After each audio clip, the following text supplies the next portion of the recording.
have to say this is really strong. It's not a toy. You can really feel that it doesn't just flip and then it falls down or whatsoever. I think we have outside a little bit of protection. I will remove that to prevent even more heat build up, because with 30 watts it's powerful. It will definitely produce some heat. So here again the specs on the bottom side. What I really like is the input from 100 to 240 volts, so you can take it with you worldwide. Of course you will have to buy an adapter plug.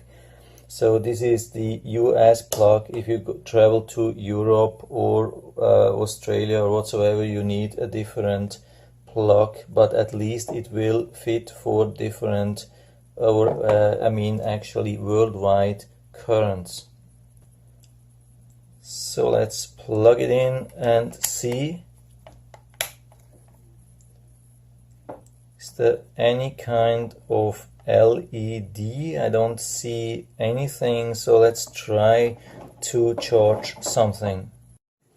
So I have now here this load meter, and I have set it to 2.1 amps, which is pretty low. I mean, now we have it at the main USB plug, and it should be able to deliver 5 volts and 4.5 amps, means way more. So we start this thing and we switch to power, or yeah, let's switch to voltage, which is always a good thing, because if there is too much load it will reduce the voltage. So let's increase that a little bit so we can see the power. I mean, 5 times 4.5 should be more than 20 watts. So we are here only at 12.2. Let's increase that slowly into the region of 20.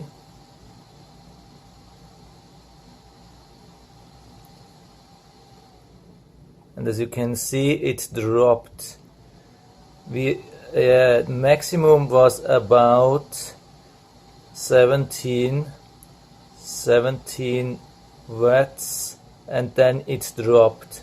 So that's about the peak. Now let's check the amps. Volts are still good, but the amps are only 3.3, so it looks like we cannot increase that, otherwise it goes down. So yeah, just maybe 3.3 amps with 5 volts instead of 4.5. It's a little bit disappointing. I mean, it's not bad. When you have a charger with maximum of 3.3 amps at 5 volts, it's way more than most other chargers can deliver, but it's not the 4.5 amps which they are promising. So I am now at the USB-C host cable, but it's a little bit a lengthy cable to make this measurement, but I still was able to go up to 3 amps. But let's check how much power we really get. That's only 13.2. I mean, yeah, with this amps it should be 15 watts. Let's say if we can get more out of that,